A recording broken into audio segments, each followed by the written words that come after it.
Let's learn about the life of the Queen Cleopatra.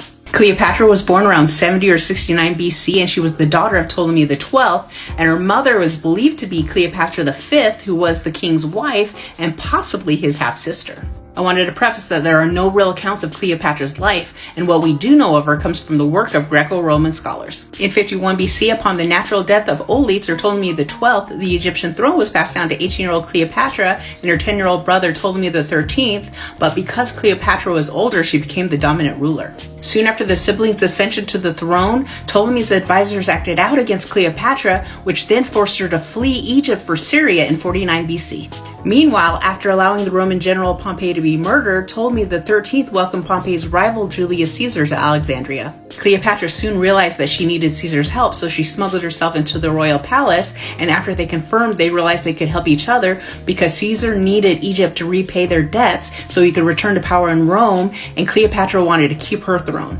After 4 months of war between Caesar's and Ptolemy XIII's forces, Ptolemy was defeated and forced to flee Alexandria, and he's actually believed to have died in the Nile River. Now, Caesar restored the throne to Cleopatra and her younger brother Ptolemy XIV, and he ended up staying in Egypt for a while. And around 47 BC, Cleopatra gave birth to a son named Caesarion, believed to be Caesar's son. In 46 BC, Caesar invited Cleopatra, her husband brother Ptolemy XIV, and their son to stay in Rome with him for a while, and they did until Caesar was assassinated in 44 BC. Now, not long after Cleopatra returned to Egypt, her brother Ptolemy XIV was assassinated, possibly by Cleopatra's agents, and her 3-year-old son Caesarion was named co-regent with his mother. Meanwhile, there was a huge conflict raging in Rome between Caesar's allies, Mark Antony, Octavian, and Lepidus, and his assassins, Brutus and Cassius, and they both asked for Egypt's help, and Cleopatra sided with the allies, and they ended up defeating the assassins in 42 BC,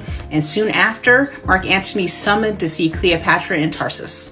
Antony was soon seduced by Cleopatra's charms, and he ended up leaving his third wife and returning to Egypt with Cleopatra, where she soon gave birth to twins. Now, somewhere in there, Antony's actual wife died, and he was forced to show his loyalty to Rome and his friend Octavian, and he did this through a diplomatic marriage to his sister Octavia. Now, he was supposed to play lovey-dovey husband, but he was still infatuated with Cleopatra, so he publicly rejected his wife Octavia and went back to Egypt with Cleopatra, where she gave birth to another son in 36 BC. Now, Octavia was pissed, and Octavian ended up declaring war on Cleopatra. In the midst of battle, Antony heard a rumor that Cleopatra unalived herself, and being so stricken with grief, he fell on his sword and died, and that was right before the rumor ended up being false. On August 12th of 30 BC, after hearing of her lover's death, she really did end it all through a bite of an asp snake.